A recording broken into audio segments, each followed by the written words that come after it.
వాగర్థావివ సంపృక్తౌ వాగర్థ ప్రతిపత్తయే జగతః పితరౌ వందే పార్వతీ పరమేశ్వరౌ భజే శ్రీచక్రమధ్యస్థాం దక్షిణోత్తరయోః సదా శ్యామావార్తాళి సంసేవ్యాం భవానీం లలితాంబికాం. నమో మహద్భ్యో ఋషిభ్యో గురుభ్యో నమః. కామధుక్, కామధుక్ అంటే కామధేను అని అర్థం. ఇక్కడ ఇది కామదుఘాదేవి అని అమ్మవారి యొక్క స్వరూపం ఉంది.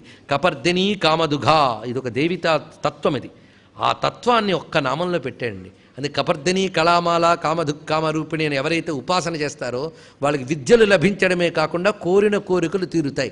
కామధుక్ అనగా కామధేనువు, ఇది అర్థం. కోరిన కోరికల్ని పిండి ఇచ్చేదాన్ని కామధేను అంటారు.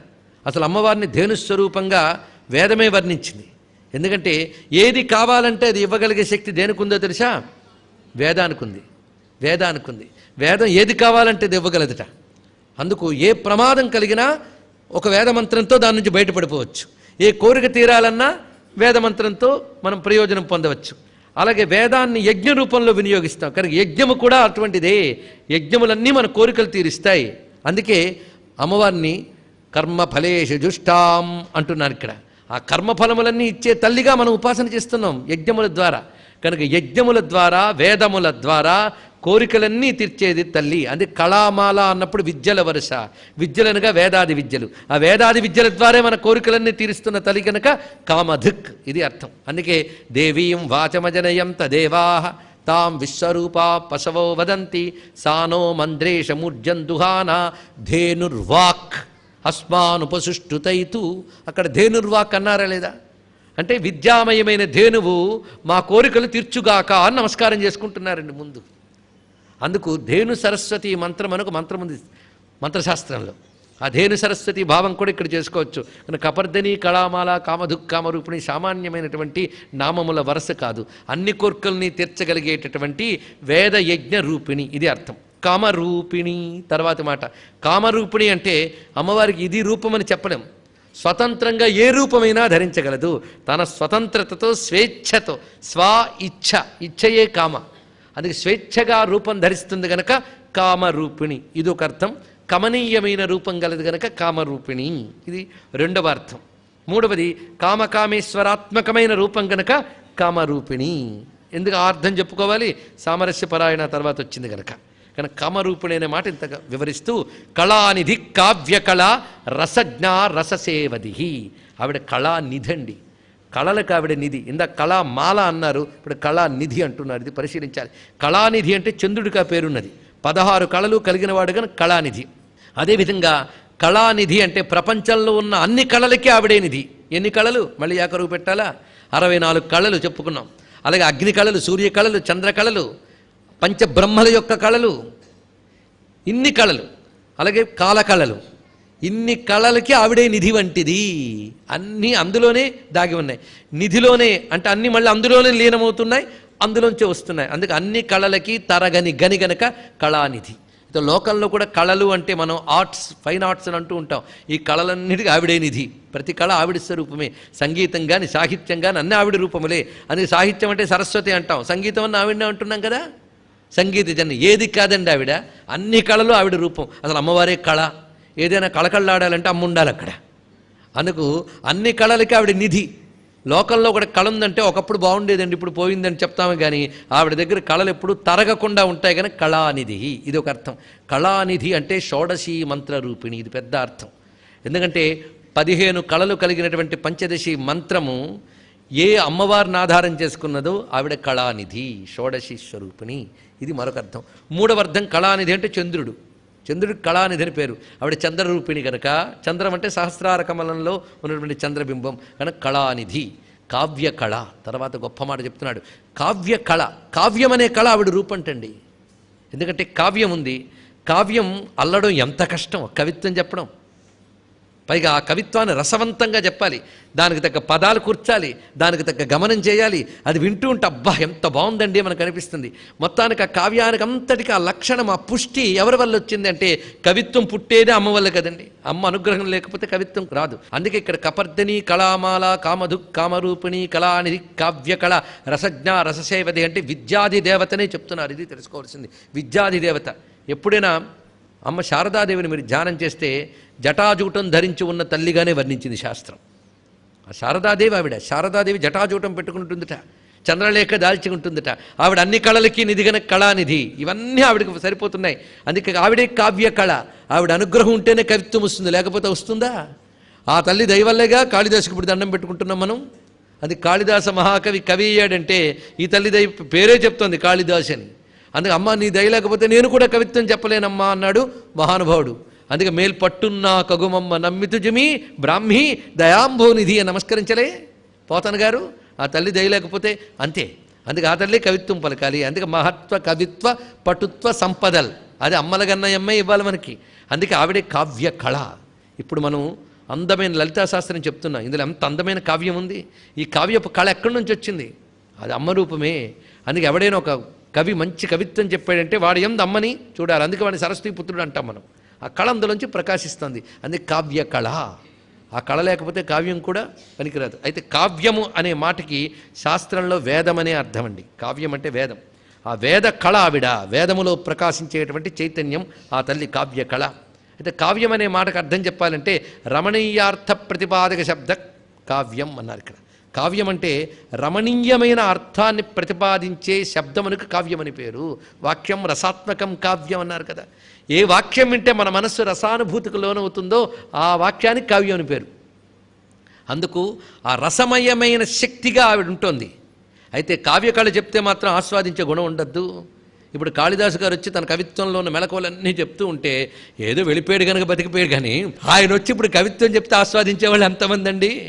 రాను రాను ఎలా తయారయ్యారంటే రసమైన కవిత్వాన్ని ఆస్వాదించే హృదయాలు పోతున్నాయి. మన అనేకమాలు చెప్తున్న డ్రై హార్ట్స్ అయిపోయి ఒక్కొక్కసారి చాలా బాధ కలుగుతుంది. మొన్న ఒక తల్లి వచ్చి చెప్తున్నారు, ఆ రోజుల్లోనండి మా ఇంట్లో పండితులు అలా మాట్లాడుకునేవారు, ఇప్పుడు అవి చెప్పినా వాడికి అర్థం కావండి, కళ్ళ నీళ్లు తిరుగుతాయండి మనకి. ఎందుకంటే మన బతుకులు ఎలా తయారైపోయారంటే ఒక నాన్ సెన్స్ పెట్టి ముందు కూర్చుని అందులో వచ్చి పనికిమాలిన చెత్తను ఆస్వాదించడం మొదలైన మనకి ఒక అద్భుతమైన ఆస్వాదనలు పోయే. ఒక సంగీతంలో స్వారస్యాలు ఆస్వాదించలేకపోతున్నాం. ఒక కావ్యంలో అద్భుతమైన భావాలు, ఆహా, ఒక శబ్దాలంకారం కానీ అర్థంకాలంకారం ఏవీలో మనం గతంలో చెప్పుకున్నట్టు వాడు నాన్న అని ఆలాపన చేస్తే నాన్నపోయి అన్నాళ్ళు ఏందో అంటాం, కానీ ఆలాపన ఆస్వాదించలేకపోతున్నాం మనం. అలా ఉన్నాం మనం. ఒక అద్భుతమైన కవిత్వం చేసి ఆహా అనలేకపోతున్నాం. రసజ్ఞత ఎంత పోయిందండి. కనుక రసజ్ఞత గుణం కూడా అమ్మవారే. ఆవిడ ఉంటేనే కావ్యానికి కళొస్తుంది. కావ్యం ఆస్వాదించాలన్నా వినేవాళ్ళు కూడా ఆవిడ ప్రకాశించాలట. అందుకే చెప్పుకున్నాగా కాళిదాసు మాట, అరసికేషు కవిత్వ నివేదనం శిరసి మాలిక మాలిక మాలిక. అమ్మా ఇవాళ చెప్పబోతున్న మాటలు వినడానికి రసజ్ఞుల్ని నా ప్రవచనానికి పంపించమ్మా అని చెప్పుకుని రావాలి.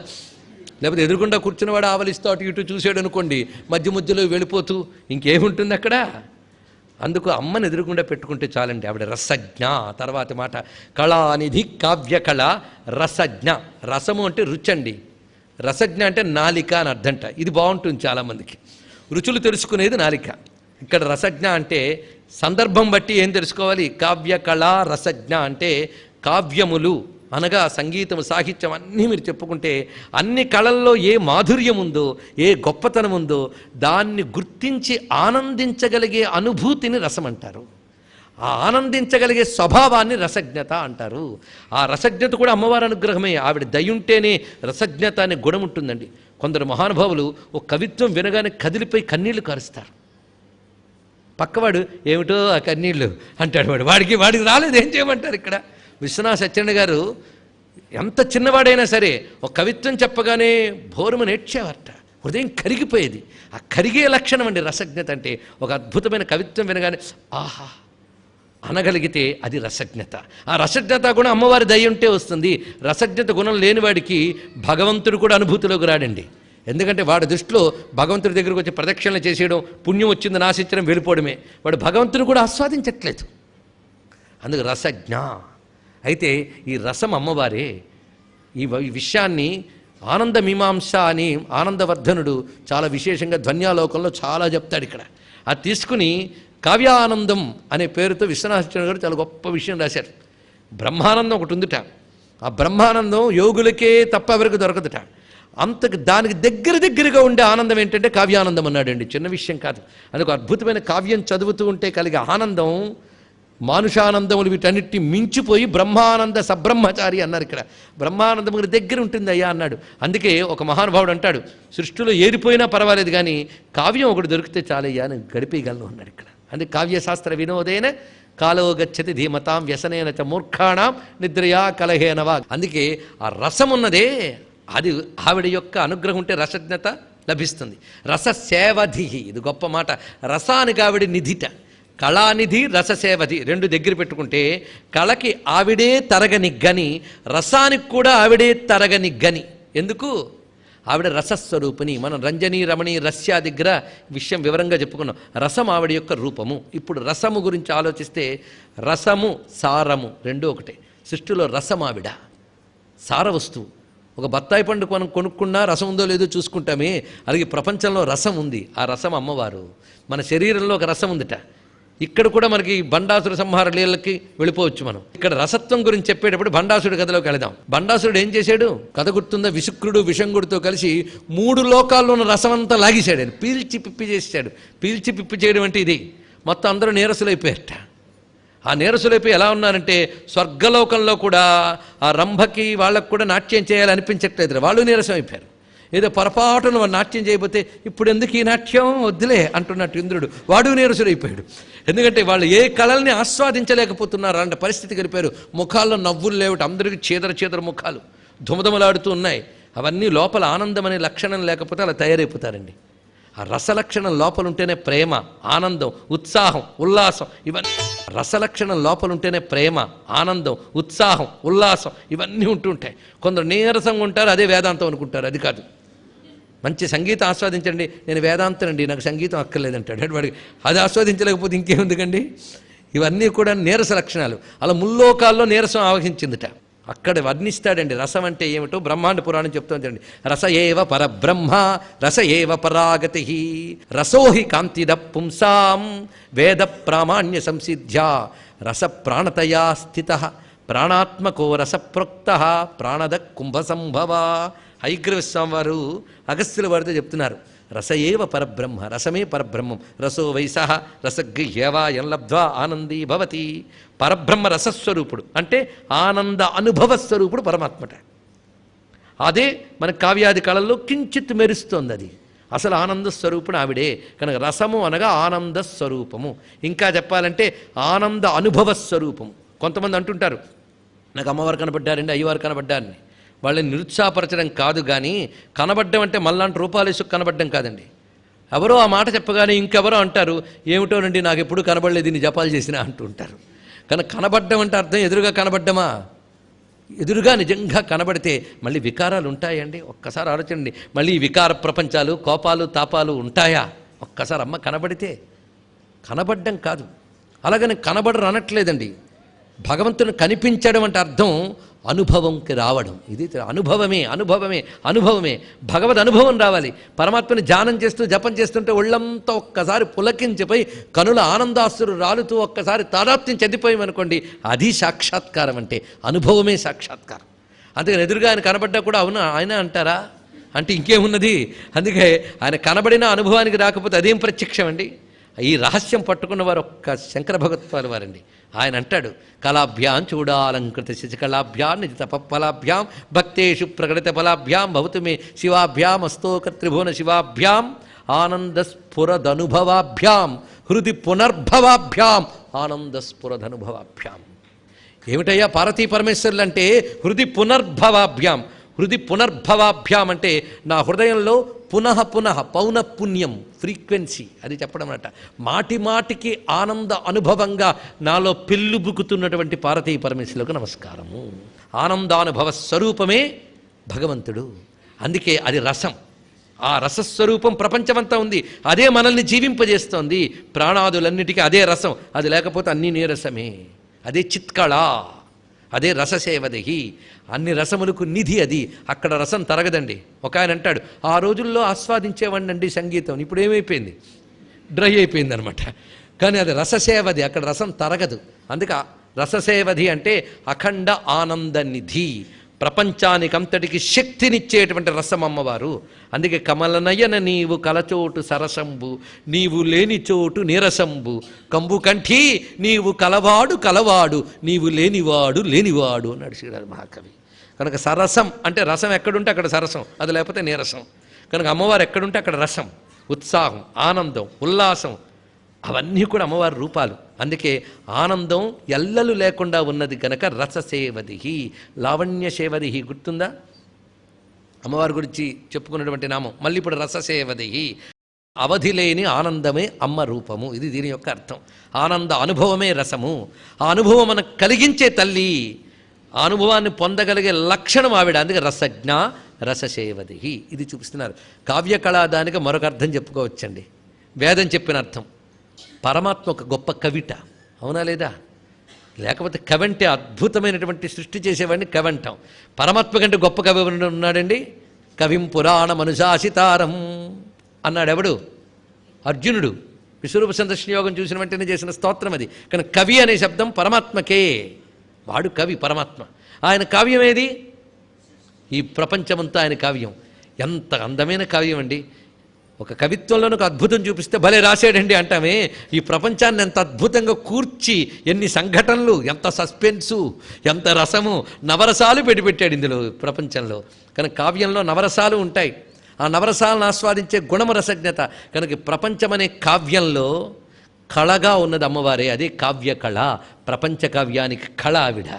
ఈ ప్రపంచ కావ్యంలో కళగా ఉన్న అమ్మవారిని తెలుసుకోవాలి అంటే నీలో రసజ్ఞత అనే గుణంగా అమ్మ ఉండాలి.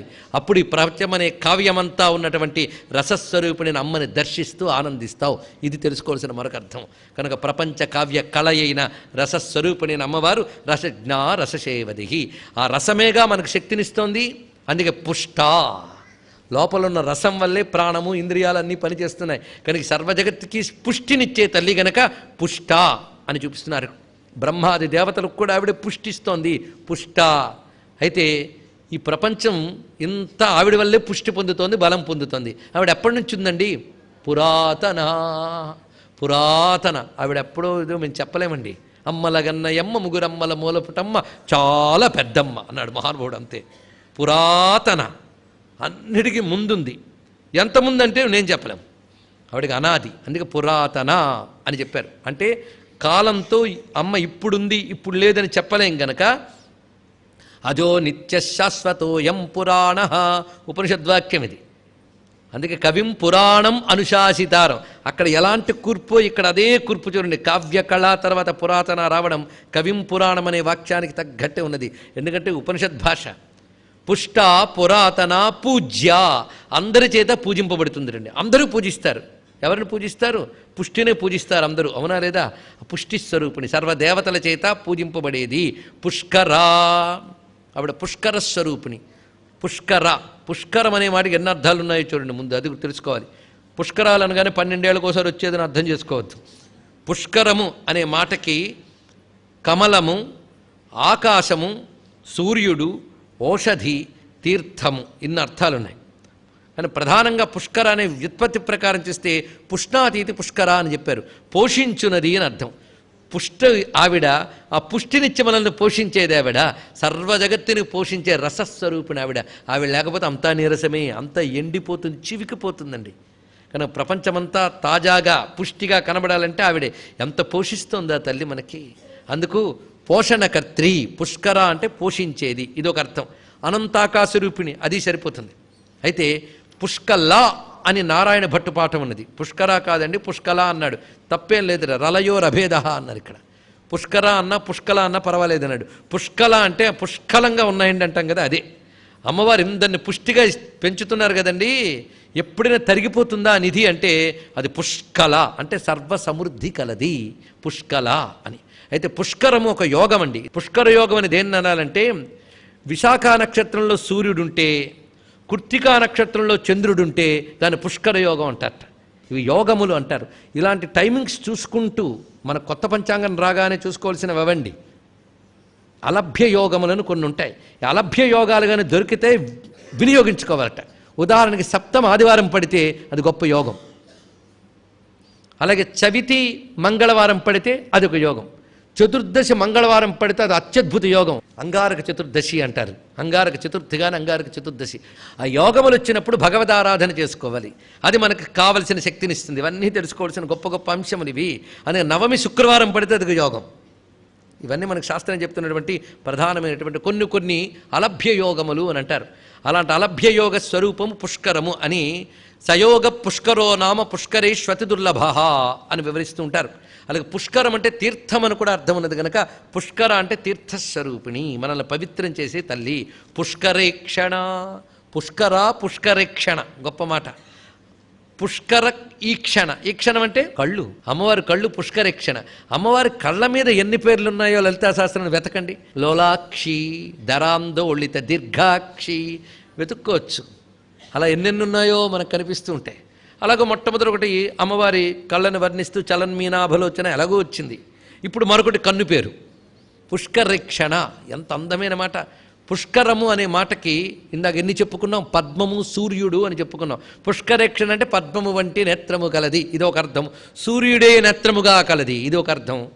పుష్కరేక్షణ అంటే తన కళ్ళతోనే పుష్కలంగా మనల్ని పోషించే తల్లి పుష్కరేక్షణ. ఆవిడ చూపు చూస్తే చాలు పుష్టిగా అన్నీ ఇస్తుందట. అందుకే ఆ శ్రీమన్నగరం నిర్మాణం చేసే అమ్మవారు అక్కడికి వెళ్ళి కూర్చున్నారు సింహాసనం మీద. వెంటనే దేవతలందరూ వెళ్ళారట. అక్కడ భండాసురుడు గోళ అన్ని మర్చిపోయేట వాళ్ళు హాయిగా ఉన్నారట. ఏమిటయ్యా మాకేం పట్టట్లేదండి అన్నారు. ఎందుకంటే ఆవిడ మమ్మల్ని చూస్తోంది. ఆవిడ చూపు పడితే చాలు మేము అన్నీ మర్చిపోయి ఆనందంగా ఉన్నాం. ఆవిడ చూపు పడితే ఫలానాది కావాలని కోరిక కూడా పుట్టదండి. కోరిక పుట్టిందని దరిద్రం ఉందని అర్థం. ఆవిడ చూపు పడితే ఇంకా కోరిక కూడా వాడికి లేదు, పరిపూర్ణుడైపోయాడు. కానీ ఏ తల్లి చూపు సోకితే చాలు పరిపూర్ణత వస్తున్నదో ఆ చూపే పుష్కరేక్షణ. సమృద్ధి భావం, పరిపూర్ణ భావం, ఆ పరిపూర్ణ భావాన్ని కలిగించేది. ఇది ఇంకా చెప్పాలంటే చూపు అంటే జ్ఞానం.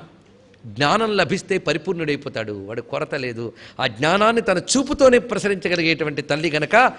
ఎందుకంటే దృగ్దీక్ష అంటారు. కొందరు గురువులు చూపలు చూస్తే చాలని అజ్ఞానం పోతుందట. ఆ గురుమండల రూపుడైన తల్లి ఒక్కసారి కామాక్షి తన అక్షులతో మనల్ని చూస్తే చాలు పుష్కరేక్షణ గనక మనకేం కావాలో అవన్నీ పుష్కలంగా వస్తాయి. మనకేదో కావాలనే కొరత కూడా లేకుండా పరిపూర్ణత్వం కూడా లభిస్తోంది గనక పుష్కరేక్షణ అనే నామం చాలా దివ్యమైనది. పుష్కర పుష్కరేక్షణ. మరి సృష్టిలో ఎవరిని పోషించాలి అంటే మరి గమనించుకోవద్దు. అందరినీ పోషించడం పుష్కర, పోషించడాన్ని గమనించుకోవడం పుష్కరేక్షణ. అది చెప్తున్నారు. ఎందుకంటే విశాలాక్షి అయితేనే అన్నపూర్ణ అవ్వగలదు. విశ్వాన్ని గమనించుకుంటున్నప్పుడు విశాలాక్షి, ఎవడికి ఏం కావాలో ఇచ్చేటప్పుడు అన్నపూర్ణ. అందుకే విశాలాక్షి అన్నపూర్ణ, విశాలాక్షి కాకపోతే అన్నపూర్ణ కాదు. అందుకే పుష్కలేక్షణ అయితేనే పుష్కర అవ్వగలదు. అందుకే పుష్కర పుష్కరేక్షణ.